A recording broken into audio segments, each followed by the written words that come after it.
Dobrý deň, príjemné popoludne. Moje meno je Ladislav Bačo a vítajte na prednáške nazvanej Vektor, Botnet a iná Linuxová zloba. Takže áno, budeme sa rozprávať o Linuxovom malvéri. Na úvod pár slov o mne. Vyše 10 rokov sa venujem kyberbezpečnosti, začalo to teda analýzou malvéru, riešením incidentov, forenznou analýzou, threat hunting a veci, ktoré s tým súvisia. A takisto je to pretavené aj do nejakého vzdelávania a robí nejakých prednášok, prípadne školení, seminárov na vysokých školách a tak ďalej. Vystriedal som viacero prác aj pre verejnú správu, aj v súkromných sektoroch. Momentálne teda pôsobím ako analytik sieťových infiltrácií vo firme ESET.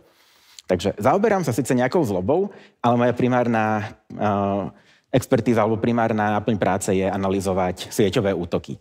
Takže tá analýza malvéru je už vlastne pre mňa skôr taký, že koníček po večeroch, keď sa pozerám. Niektorí si večer pozrú seriály, ja sa pozriem na nejaký malvér.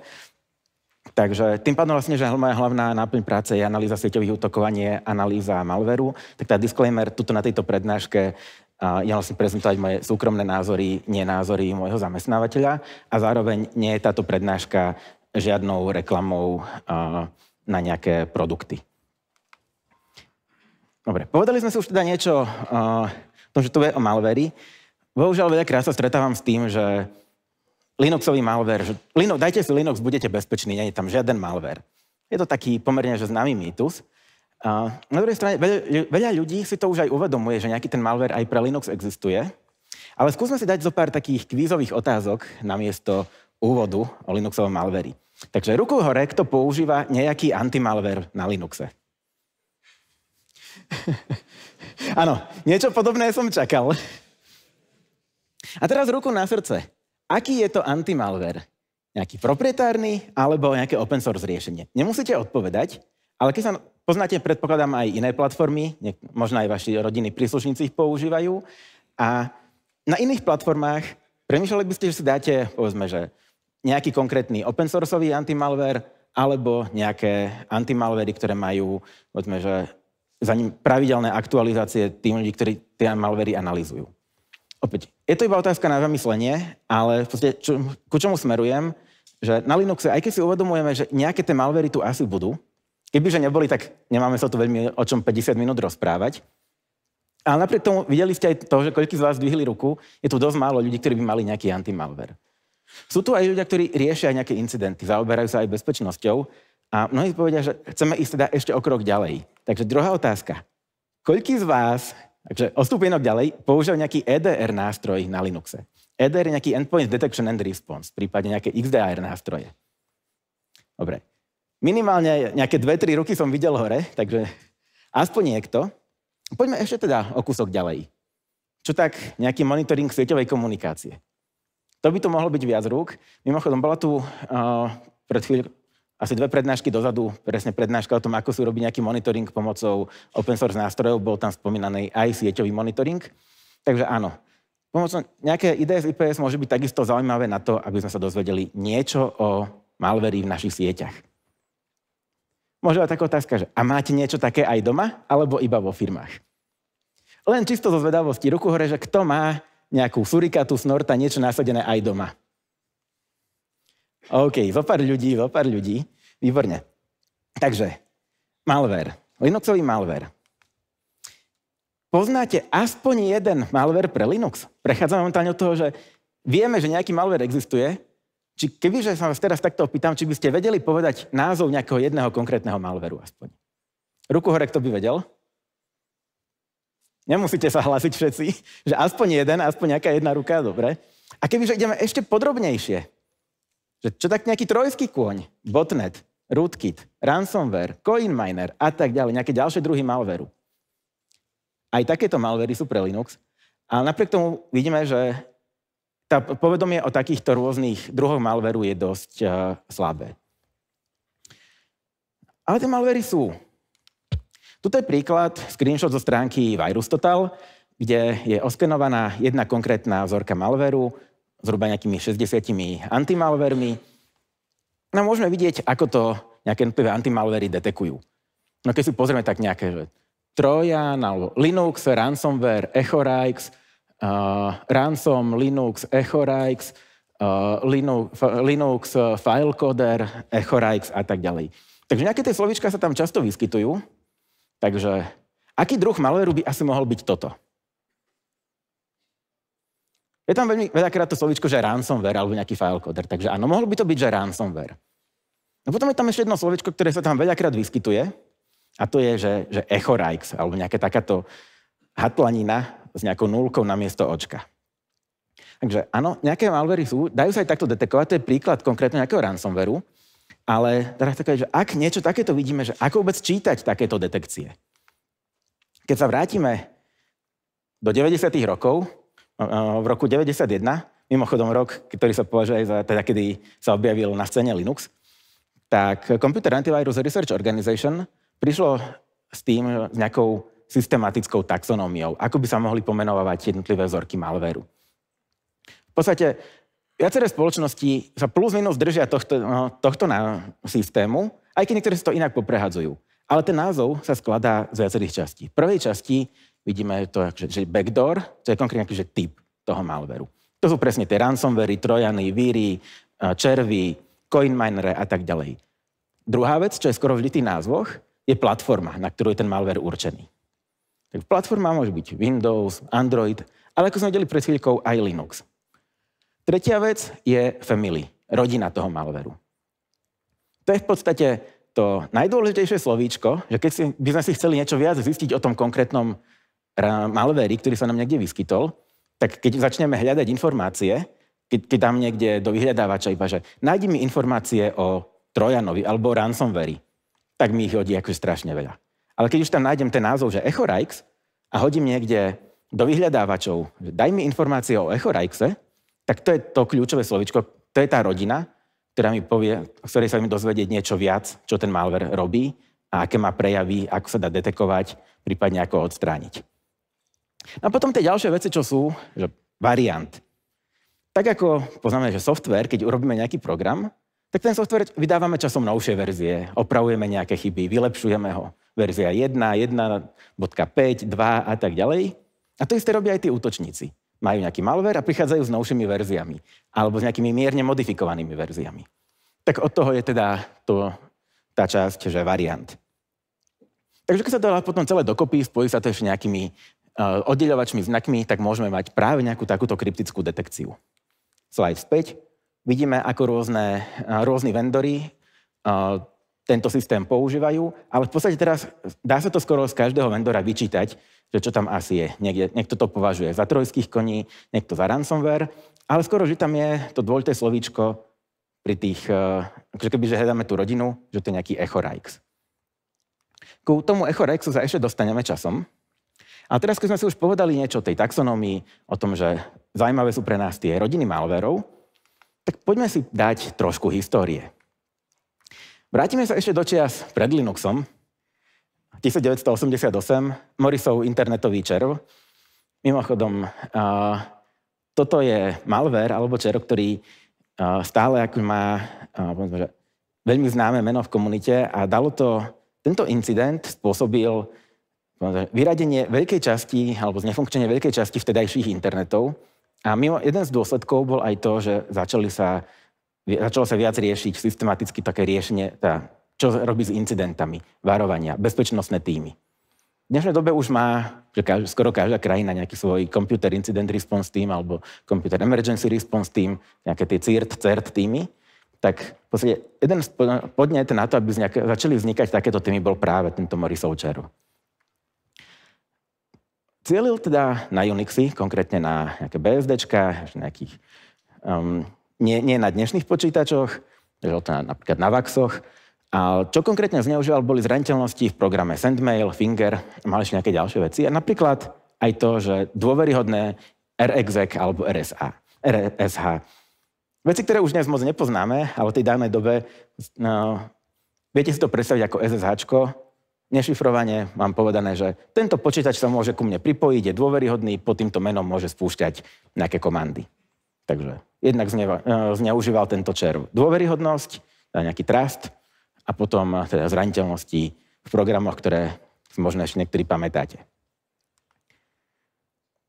Od nejaké 3 roky sa na scéne objavil Linux Ale Linux teda, keď sa začal aj viac používať, rozširovať, tak aj on začal byť zaujímavým cieľom, minimálne, alebo teda začali sa objavovať nejaké vzorky malvéru pre Linux.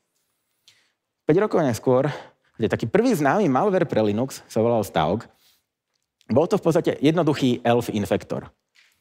To je v podstate malware, vírus, ktorý robí to, že zoberie svoj kód a prilepí sa niekde do nejakých ELF súborov, do spustiteľných bináriek na Linuxe.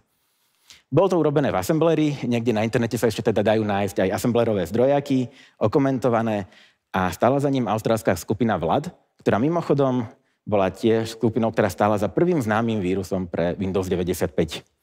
Takže oni si teda nevyberali, akože išli proste po všetkom, boli také, snažili sa teda ísť na všetky rôzne platformy. 97, rok neskôr, malware Bliss. Opäť to bol ELF infektor, infikoval súbory ELFové, ale už mal aj schopnosť šírenia sa ako čeru. Konkrétne, ako hľadal ďalšie zariadenia v sieti, na strojoch, kde bol, pozrel sa do etc host equiv súboru a tak zistil vlastne, že aké nejaké ďalšie zariadenia môžu byť nejaké dôveryhodné voči tomuto stroju. A potom následne sa skúšal, či tá dôvera je obojstranná, že jedno verí druhému, druhé verí prvému a skúšal sa teda dostať aj na tie ďalšie zariadenia. Toto už bol malware, ktorý zarezonoval viac ako Staug. Dokonca aj distribúcia, napríklad aj Debian, v tom čase už vydávali bezpečnostné varovania, ktoré spomenuli tento Bliss.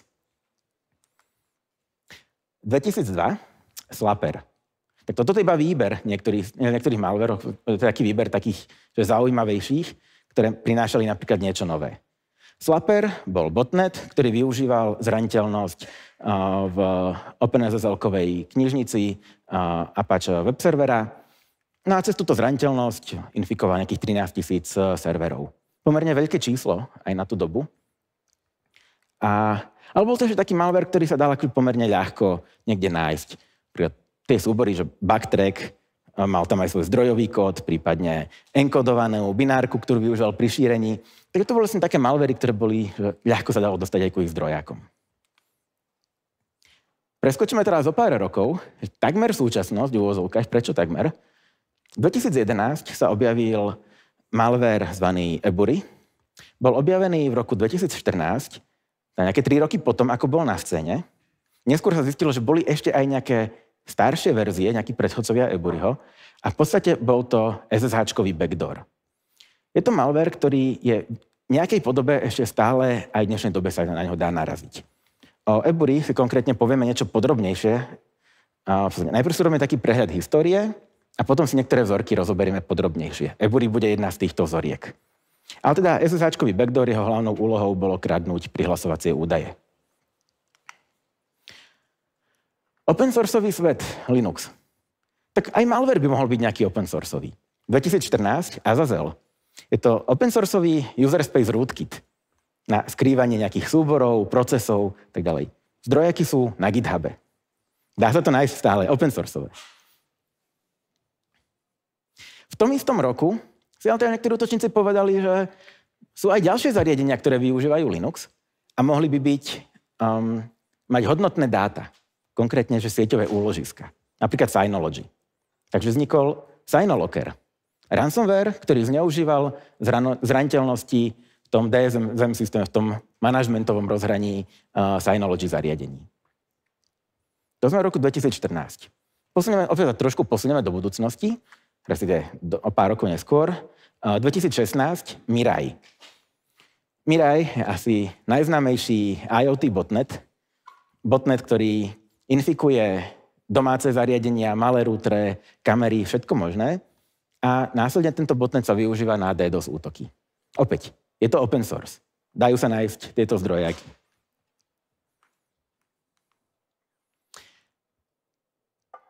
Nielen Synology malo zraniteľnosti. Nielen Synology malo cenné dáta. Boli aj ďalšie sieťové úložiska, okrem Synology napríklad QNAP. A čo teda bola ako nevýhoda pri tom pôvodnom Synolockeri, že keď zneužíval nejakú zraniteľnosť, keď vendor tej zraniteľnosti opravil a používatelia si opečovali ten systém, tak už sa tak ľahko nedal ten Synolocker šíriť. Lenže čo má väčšina používateľov, no nie že väčšina, ale väčšina ľudí, ktorí nie sú technicky známi, teda technicky zdatní, Keď si kúpia nejaké zariadenie, tak si tam dajú nejaké veľmi jednoduché defaultné heslo. To je ľudská zraniteľnosť. A EchoRax bol práve ransomware, ktorý cielil na takéto ľudské zraniteľnosti. Zneužíval slabé heslá na to, aby sa dostal do Synology a QNAP zariadení, ktoré následne zašifroval. Opäť, jedna z tých vzoriek, o ktorej sa porozprávame podrobnejšie. V tom istom roku trojský kôň, zvaný Hidden Wasp, spomenuli sme si už dva open sourceové malvery, Azazel a Mirai. Jedno je rootkit userspaceový, druhé bol botnet a mal nejaké veci na šírenie. Tak Hidden Wasp vlastne zobral v open sourceovom svete, zoberiem si jeden komponent, druhý, celé to teda dokopy, nejak to pomixujem, trochu to upravím, keď to prekompilujem, aby to nebolo také, aby tam neboli tie známe paterny z niektorých, z toho, z čoho to vychádzalo. A celé sa to išlo skrývať na zariadeniach, kde sa to našlo, ako Selinux. V tých červených krúžkoch je názov súboru, názov vzorky, ako sa to nachádzalo na serveroch, bol to, že lib Selinux. Namiesto L-ka bola jednotka. Ale Selinux je v tomto prípade taký, akože povedzme si, že je to bezpečnostný nástroj, o ktorom ľudia tak trochu tušia, že asi je dobré, keď to je na tom počítači, na tom zariadení, na tom Linuxe. Má to niečo s bezpečnosťou, tak radšej to nebudem vypínať. Takže trojský kôň. Za čo sa zamaskoval? Za niečo bezpečnostné. Dobre. Zatiaľ sme doteraz mali iba nejaké user space rootkity. Objavil sa aj kernel space rootkit, ktorý fungoval priamo v Linuxovom jadre. Zvaný Drovorub. Je to niečo, čo je súčasťou, bolo APT, skrátka. Advanced Persistent Threat. To sú také tie pokročilé útoky, za ktorými väčšinou stoja nejaké veľké organizované skupiny, môžu byť nejaké národné záujmy za tým, tajné služby, alebo skupiny, ktoré idú po nejakom finančnom prospechu. Takže toto je jedna z takých pokročilejších malverov, ktorý mal teda komponentu, ktorá bežala v kernel space, aby ho maskovala. Zároveň nejaký vlastný toolkit na komunikáciu s riadiacimi servermi. Celé teda to bolo, je to pripisované krajine na východ od nás, ich tajným službám. Z takmer súčasnosti sa môžeme presunúť do súčasnosti. Áno, vidím, že sa viacerí usmievate. XZ Utils. Vec, ktorá celkom zarezonovala. Backdoor v utilite XZ. Dekomprimovacia utilita z knižnice libLZMA. V podstate je to príklad takého supply chain útoku alebo útoku na dodávateľský reťazec. Za týmto je tiež celkom pekný príbeh, keď ako sa dostal nejaký backdoor do oficiálneho repozitára kódu. Je to open source, môže tam ktokoľvek prispievať, ale napriek tomu nemôže len tak prísť nejaký Jožko Mrkvička a rovno dať do upstreamu vlastne nejaký backdoor. To prebieha nejakou validáciou, to si ľudia všimnú. Tak na tomto vlastne dosť dlho pracovali ten človek, alebo ten použiteľský účet, ktorý tam ten backdoor dal, tak on si vlastne pomerne dlhú dobu budoval akúsi dôveru. Najprv začal ako nejakými užitočnými pečmi, fungoval nejako v komunite. Až potom, keď už mal tú dôveru, dostal status, myslím, že maintainera, tak potom vlastne urobil takú vec, že tiež niečo vylepšoval, pridal nejaké testovacie súbory a do toho repozitára v podstate pridal nejaké 4 testovacie súbory alebo 5 testovacích súborov. Toto je dobrý komprimovaný archív, toto je zlý komprimovaný archív, ktorý má takúto chybu, toto je zlý archív, ktorý má chybu v hlavičke, chybu tam a tam. A v podstate krátky kus kódu a nejaký akože readme ku tomu. Zdanlivo nič neškodné, však to sú iba nejaké binárne testovacie súbory. Tie sa nikde nespúšťali. Lenže,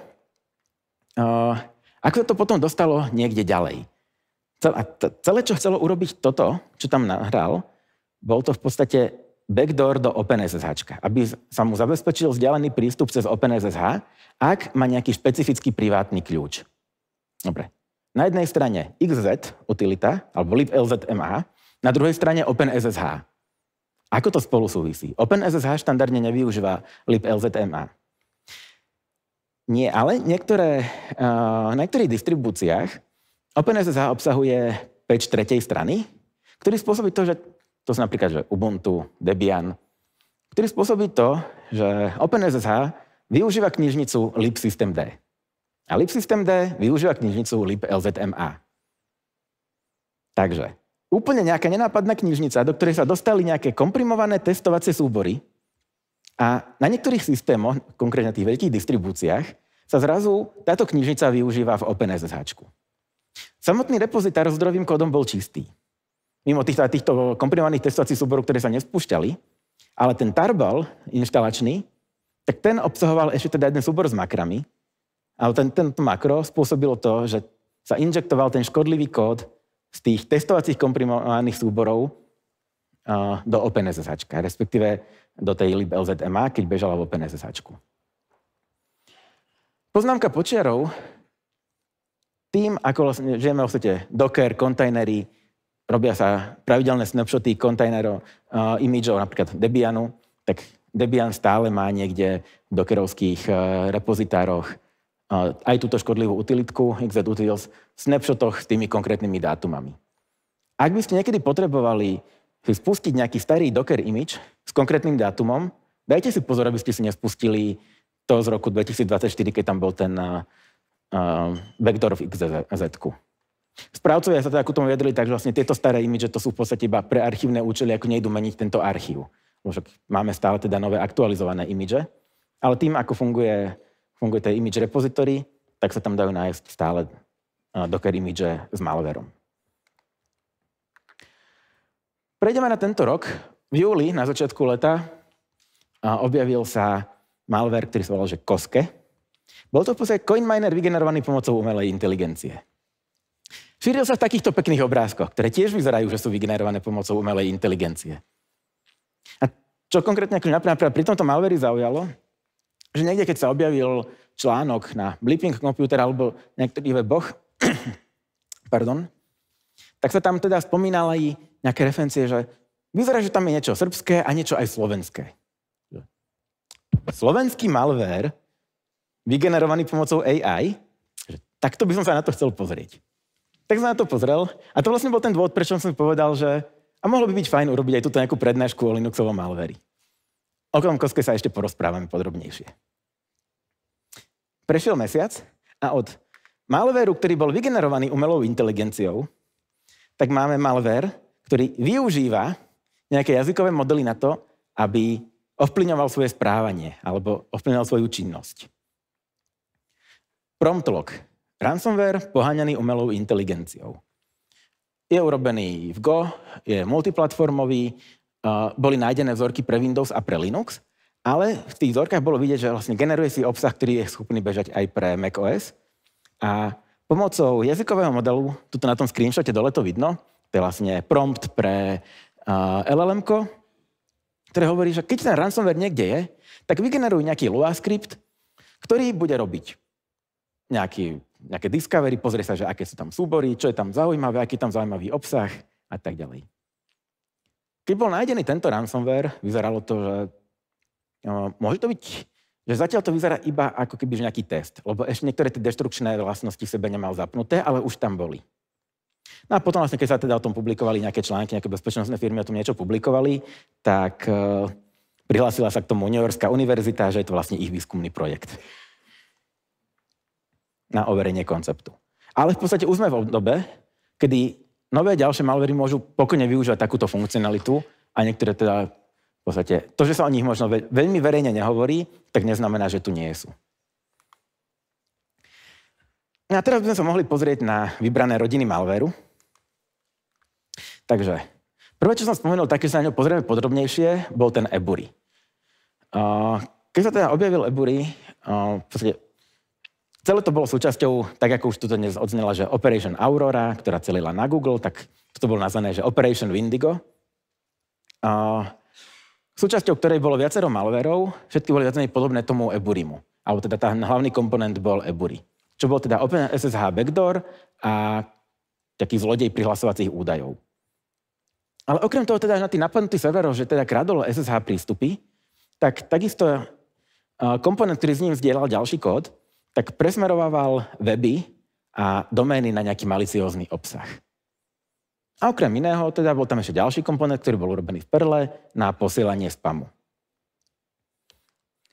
Medzi obete patril napríklad aj kernel.org v roku 2011. Podotýkam, tento malware bol objavený v roku 2014. Takže podarilo sa, že v podstate že priamo zdroj kompromitovať.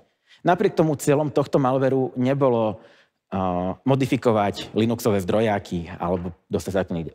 Jeho naozaj cieľom bolo iba to kradnutie SSH prístupov a presmerovanie obetí, návštevníkov nejakých webov na škodlivý obsah. Celkovo bolo od roku 2009, keď sa našli aj tie úplne, že ešte príbuzné verzie Ebury, tak vyše 400 000 serverov kompromitovaných a dokonca aj v roku 2023 bolo stále vyše 100 000 serverov kompromitovaných s týmto malwareom. Takže to je malware, ktorý v podstate žije že 15 rokov. A stále tu niekde je. Zopár zaujímavostí. Je to malware, ktorý, keď bol naprogramovaný, tak v podstate tí, čo ho analyzovali, tak skonštatovali, že má vysokú kvalitu kódu. Využíval teda aj prvky stealth, aby bol nenápadný a bol zároveň prenositeľný na ďalšie verzie. Aj keď bol Linuxový, snažil sa byť taký, aby bežal nezávisle od distribúcií. A dokonca ten SSH-kový backdoor sa našiel aj na FreeBSD. Ďalšie veci z tých stealth vlastností patrilo to, že nezanechával stopy v logoch, snažil sa robiť také operácie, ktoré nezanechávali stopy v logoch. Ďalšia vec, že fileless malware, bez súborový. Čo mohol, tak to nerobil súbormi, napríklad nejakú komunikáciu, ale snažil sa využívať Unixové pipy. Opäť, SSH-kový backdoor. Keď sa dostal do toho SSH-ka, tak nechcel meniť konfiguráciu na disku, ale iba v tom bežiacom procese OpenSSH v pamäti. A kebyže náhodou niekto má podozrenie, že má na svojom serveri takýto Ebury a exfiltruje tam mať data a spustí si nejaký TCP dump, T-Shark, niečo a prepne si sieťovku do promiskuitného módu, aby mohol odchytávať to spojenie, tak vtedy Ebury prestane exfiltrovať. Lebo nechce, aby sa o ňom zistilo. Ďalšia zaujímavosť, nevyužíval exploity, teda nezneužíval nejaké zraniteľnosti, jedine nejaké slabé heslá na to prvotné šírenie a potom už keď si odchytil ďalšie kredencele, tak pomocou nich sa šíril ďalej. Takže v podstate stále vznikali nejaké nové verzie, sa objavovali, vyše 15 rokov tento malware aktívny. A postupne, ako teda ubiehal ten čas, tak sa zmenili aj tie ciele. Bitcoin a ďalšie kryptomeny začali byť zaujímavé, tak medzi jeho ciele prišli aj bitcoinové a Ethereum uzly, kde napríklad okrem SSH-kových kredencelov chcel kradnúť aj heslá ku kryptomenovým peňaženkám. Ďalšia vec, ako napríklad si rozšíril schopnosti na odchytávanie SSH-kových prihlasovacích údajov. Robil v podstate taký útok man in the middle. To skúsim ukázať myšou. Povedzme, že tu je obeť, ktorá sa chce prihlásiť na nejakú mašinku SSH-čkom. A ak toto sa dialo najmä niekde v nejakých cloud provideroch alebo hostingoch. A ak niekde v rovnakej sieti sa nachádzala aj mašinka, ktorá bola kompromitovaná Ebury backdoorom, tak on využíval ARP spoofing a tak ďalej, aby vlastne urobil man in the middle, aby sa tváril v tej sieti, že on je tá mašinka, na ktorú sa obeť chce pripojiť.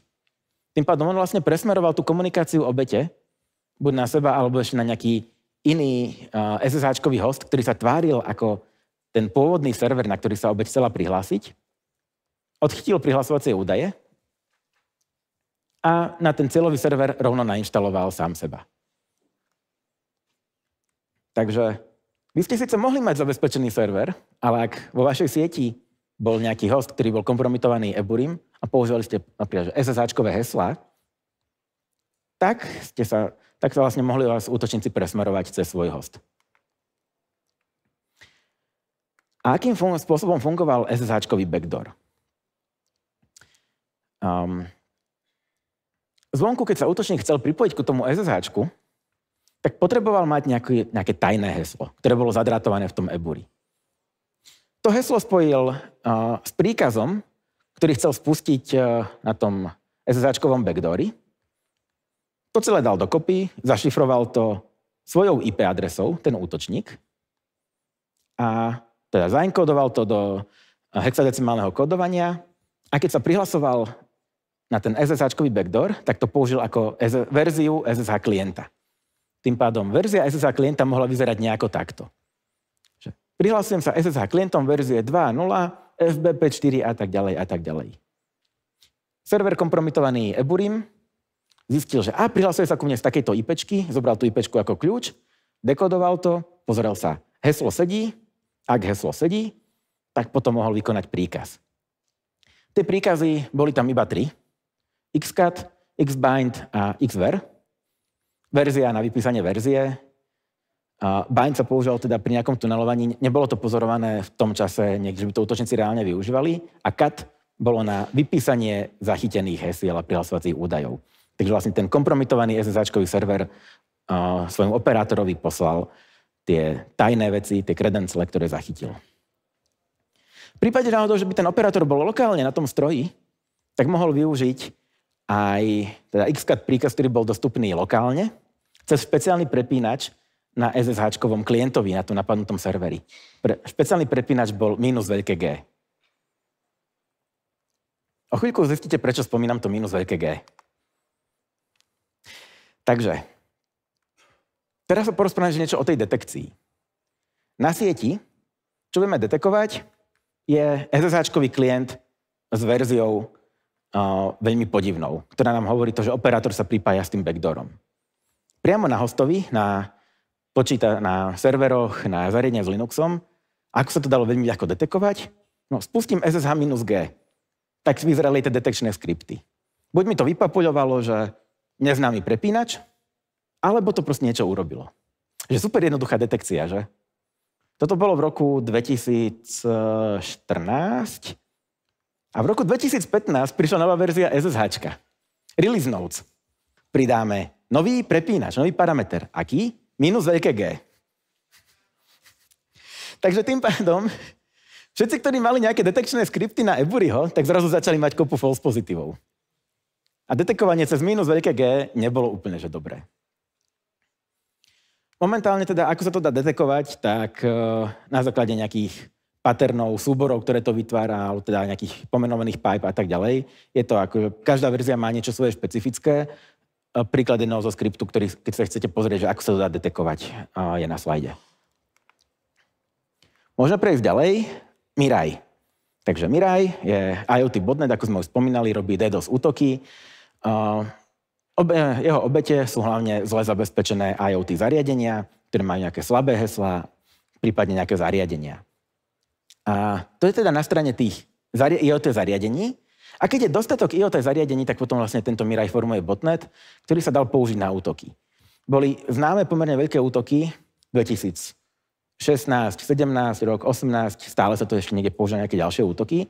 Ale to, čo tak hodne zarezonovalo, tak bol napríklad výskumník Krebs, jeho stránka Krebs on Security, ktorá bola pod veľkým DDoS útokom, keď urobil analýzu Miraju, prípadne poskytovateľ cloudovej alebo teda hostingovej infraštruktúry OVH, na neho išiel v tom čase, 2017 to bol myslím, že rok, niečo okolo terabitu internetovej komunikácie, prípadne DNS-kový provider spoločnosť DIN. To malo ako sekundárny následok nedostupnosť niektorých služieb typu GitHub. Ďalšie ciele sú internetové infraštruktúry v rôznych krajinách. Napríklad Liberia, Brazília, myslím, že Egypt tam bol tiež. Super zaujímavostí. Je to open source, takže vznikalo veľa rôznych variantov. Štandardne, čo teda robí na svoje šírenie, brute forceuje prednastavené prihlasovacie údaje. To je to, čo ste mohli vidieť na tomto obrázku. Viacero z tých údajov teda sú také bežné, ktoré výrobcovia niekde nechávajú. Napríklad root realtek, prípadne nejaké slabé heslá, ale sú tam aj niektoré také, povedzme, že veselšie heslá. V tých verziách, ktoré sú dostupné v zdrojových kódoch, okolo nejakých 60 hesiel, tam je plus minus. Ako vznikali rôzne verzie, tak začali postupne autori Miraja pridávať aj exploity na niektoré známe zraniteľnosti, ktoré boli zariadenia, ktoré nemuseli byť tak ľahko opečované alebo tak často opečované. 2017 Zero Day zraniteľnosť v Huawei smerovačoch alebo Huawei routeroch. Neopečovaná Zero Day zraniteľnosť, to znamená, že bez aktuálnej záplaty, takže toto Miraju veľmi pomohlo, aby sa šíril ďalej. 2018 exploit na D-Link Home Network Administration Protocol. Mimochodom, ak máte nejaké zariadenie pripojené k internetu a sledujete, čo vám tam chodí z divokého internetu, aké dopity, tak veľakrát nájdete práve, že ešte nejaké botnety útočia práve na tento Home Network Administration Protocol.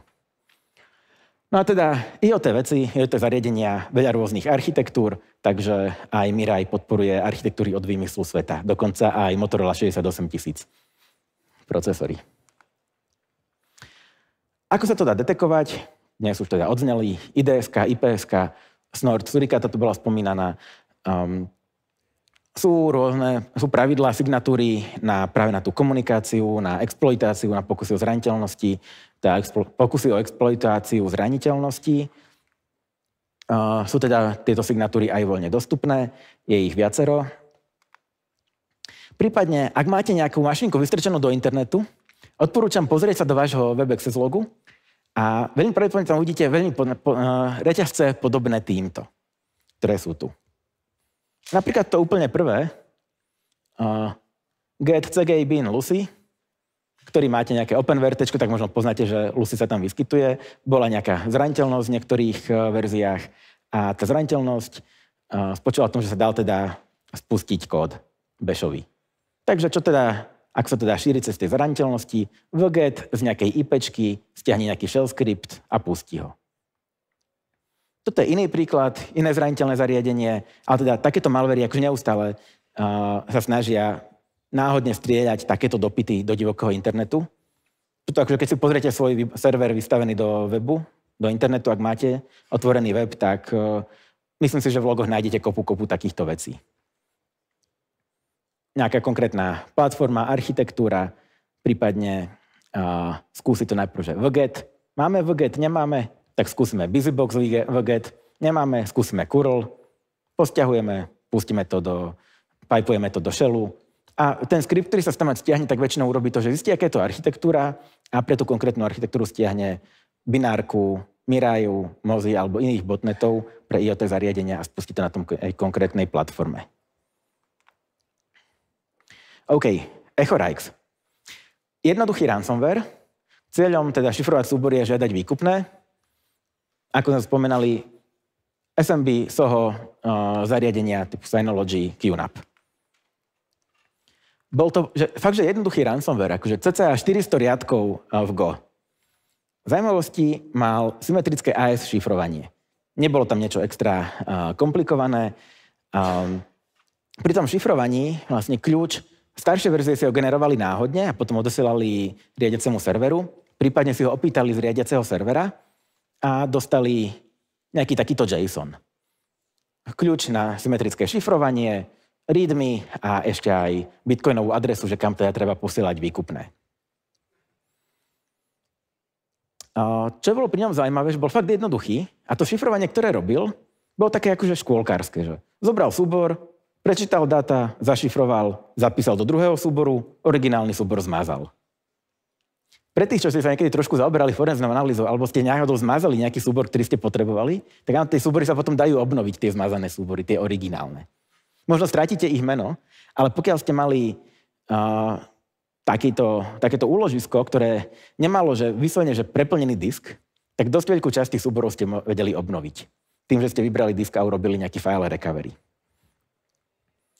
A teda, ako komunikoval, ako si vyťahoval, ako dostával tie kľúče AES-ové zo svojich riadiacich serverov, tak využíval zopár IPčiek, zadrátované IPčky ku nejakému SOX 5 proxy. To využil ako proxy, ktorým pristúpil do Toru. Tu máme ukážku, ako taká komunikácia mohla vyzerať. Toto je vlastne komunikácia EchoRaxu zachytené Wiresharkom. Tieto bajty 05, 01, 00, to znamená, že to ide cez SOX proxy a tu ďalej v tom obsahu vidíme Torovú doménu. Sieťová komunikácia. Opäť, sú na to pravidlá pre Suricatu, pre Snort.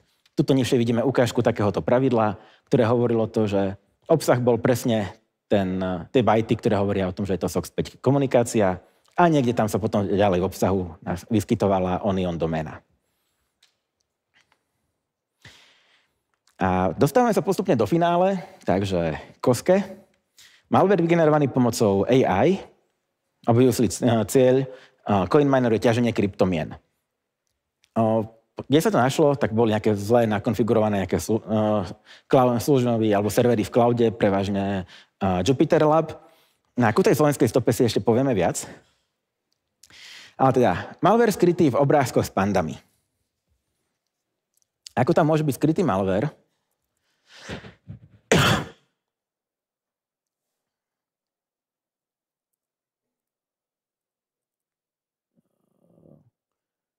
Dobre, takže tu ho mám. Ale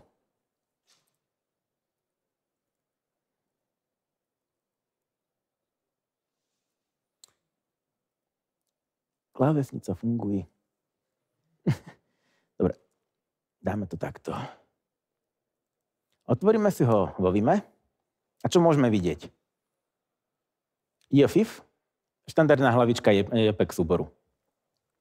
Ak poďme niekde dáta z obrázku, komprimované, ja už viem, že kde mám skočiť.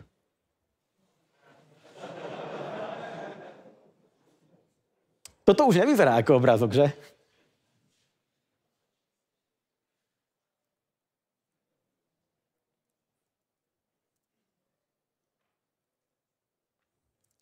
Takže keď si ho vykopírujem, tak aj file mi povie, že to vyzerá ako C-čkový zdrojak. A aj to vyzerá ako C-čkový zdrojak.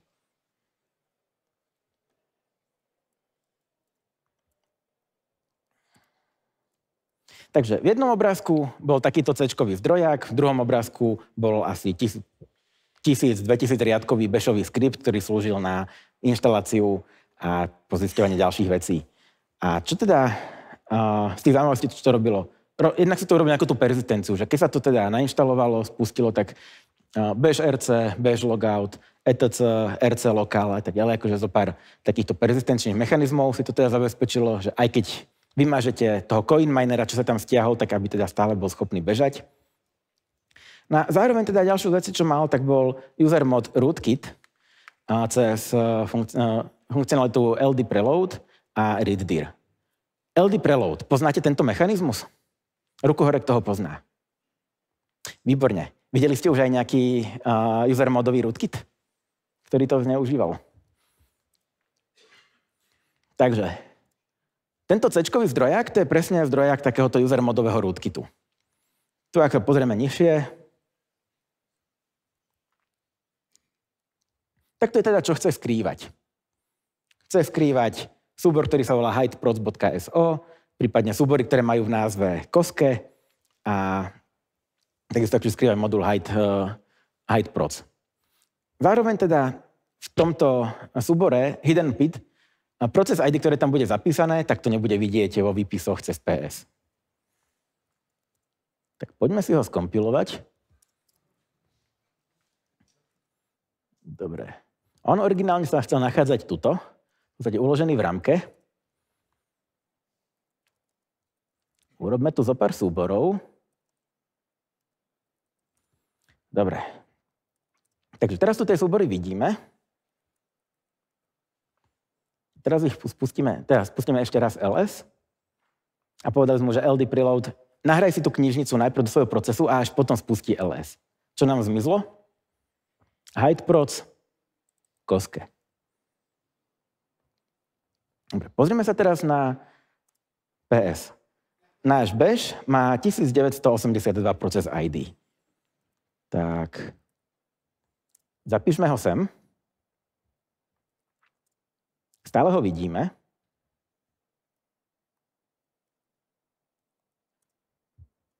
A kde je?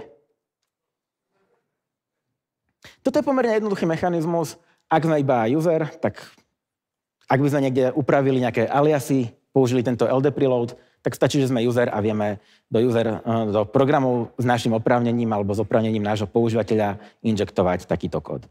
Ale kebyže sa dostaneme napríklad ku adminovi, alebo teda ku rootovi, tak môžeme to zapísať, a to robil aj ten malware, zapísal to do etc.ldso.preload. A nie je tu ten bash. Nie sú tu tie súbory. Takže takto vlastne môžu fungovať user space rootkity.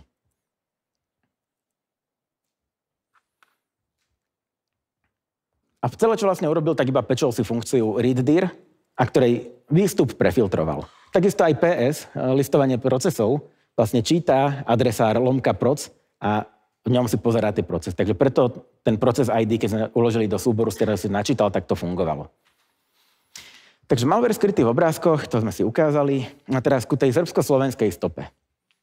Takto vyzerá teda článok na Blipping Computer. Áno, sú tam nejaké srbské frázy v skriptoch a nejaký slovenský jazyk v nejakom GitHubovom repozitáre, odkiaľ si vzťahuje tento koske rôzne minery. Ale áno, je pravda, že teda nemôžeme tomu povedať jednoznačne ako atribúciu, že či to je naozaj zo Srbska alebo zo Slovenska. Tak poďme sa na to pozrieť bližšie. Časť, že srbská stopa, malware, ktorý je generovaný AI-kom, alebo teda kód, ktorý je generovaný AI-kom, je väčšinou veľmi pekne okomentovaný. Takže aj tento kód bol takže veľmi pekne okomentovaný, prípadne nejaké debug stringy vypisoval. Druhá vec, že to, že nachádza sa srbština v takomto kóde generovaného AI-kom, ani náhodou nemusí znamenať, že to urobil niekto v Srbsku. To mohol pokojne urobiť človek z Tramtárie, ktorý iba povedal, napromptoval svoju LLM-ku, teraz sa správaj ako srbský vývojár a budeš kód komentovať ako Srb. Takže toto nemusí nič znamenať. A teraz ku tej slovenskej stope. Tento koske malware, keď sa spustil, tak pozisťoval, že na akom počítači beží, koľko má jadier, aké má GPUčko, či vôbec má GPUčko, aká je to architektúra. A podľa toho, teda, čo o tom pozisťoval, tak mal akože celý arzenál rôznych coin minerov, ktoré mal nejak akože empiricky zistené, že teda vedel, že na ktorej architektúre, ktorý má bežať, a v prípade, že mal viac možností, ktorý mohol spustiť, tak mal ich nejak akože oprioritizované, že ktorí sú vhodnejšie na ktorú architektúru. No a to, čo sa konkrétne stalo napríklad na x86 architektúre so 4 jadrami bez grafiky, tak tam sa sťahoval miner, ktorý je tuto zvýraznený, z github.com/voz stanica /CPU miner. Že voz stanica. Ak nie ste Slovák, Čech, ani to, že aký je to jazyk? Google poraď. Voz stanica, slovenčina, rozpoznané. Takže áno, naše vlakové stanice sú možno niekde vo stanice, ale nebola to slovenčina. Posledná zo zaujímavosti, persistencia cez bežRC, bežlogout a nejaké zametanie stôp. Potom, ako sa teda nainštaloval, posťahoval si tie coin minery, pospúšťal ich, tak teda ešte si urobil nejakú tú persistenciu, povedal si, že do týchto súborov teda nahrá tam svoje inštalačné skripty pre každý prípad a na záver teda čistí históriu. Hideproc, usermod rootkit sme si už ukázali. To sú nejaké kusy zdrojaku z toho. A tým by sme sa postupne dostali na záver, takže Linux a malware. Malware pre Linux je naozaj teda reálny, je tu s nami. Čo môžeme hlavne vidieť, tak sme si ukazovali rôzne botnety, backdoory, aj teda inú zlobu. A najčastejšie, ako sa to dostávalo na tie Linuxy, zraniteľnosti, zlé konfigurácie, slabé heslá, prípadne nejaký ten útok na dodávateľský reťazec. Na rozdiel ale od malwareu, ktorý je pre Windows, Android, tak vidíme tu pomerne málo nejakých trojských koní, ktoré sa na iných platformách štandardne dostávajú do počítačov alebo do tých zariadení nejakou tou interakciou s používateľom. Istým spôsobom, možno aj preto, že ako inštalujeme software na Linuxe, nie je tak, že prídeme na náhodnú stránku, ktorá nám hovorí, že tu je taký super software a treba si ho stiahnuť a odtiaľ to nainštalovať. Na to máme štandardne repozitáre. Takže to by bolo teda odo mňa všetko. Ďakujem veľmi pekne.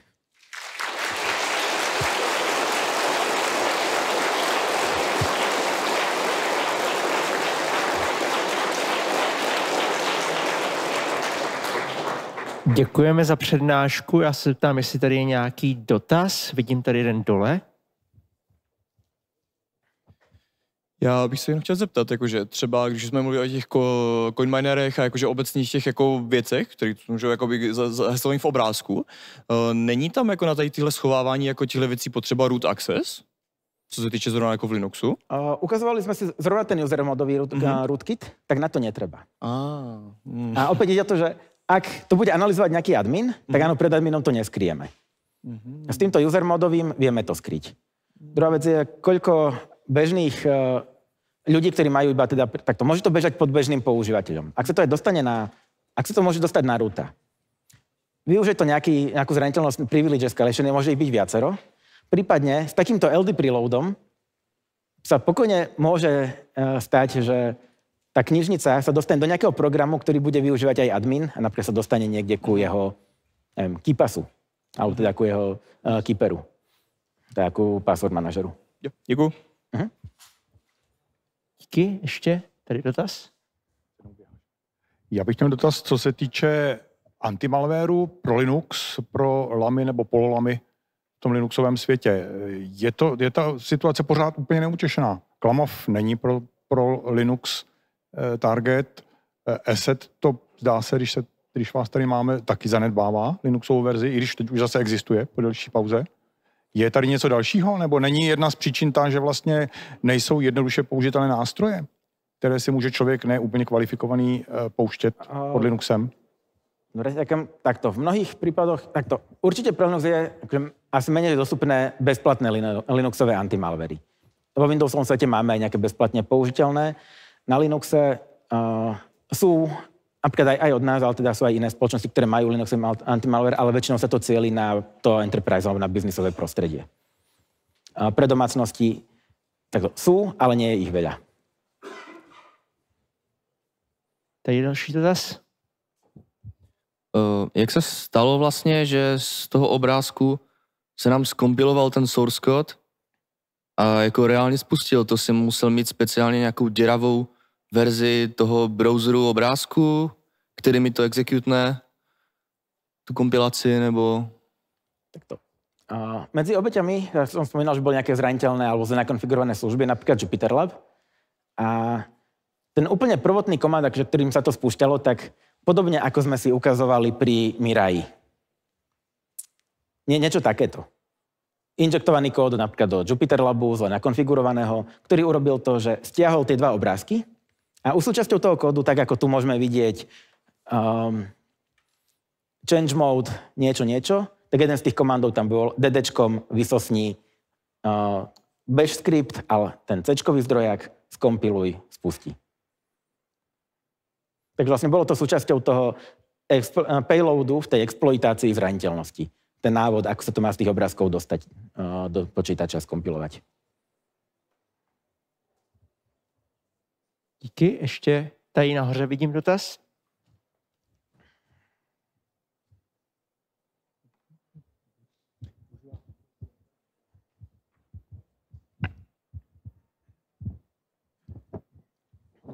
A mohl bych se zeptat, ochrání voči tomu COSC malware, například ten SE Linux, když je v tom enforce módu, nebo jak je tam to skrývání těch procesů přes ten LDR reload, jestli by třeba například ten SE Linux tomu nějak neměl jako zabránit, nebo...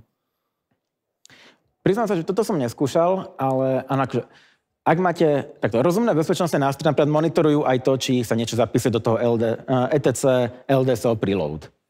Alebo či sa niekde spúšťajú, pozrie sa na command line procesov, či sa tam vyskytuje LD preload. Takže takto. Vo všeobecnosti odpoveď, že rozumný bezpečnostný nástroj by toto mal vedieť odhaliť a mal by tomu zabrániť. Dobře, děkuju.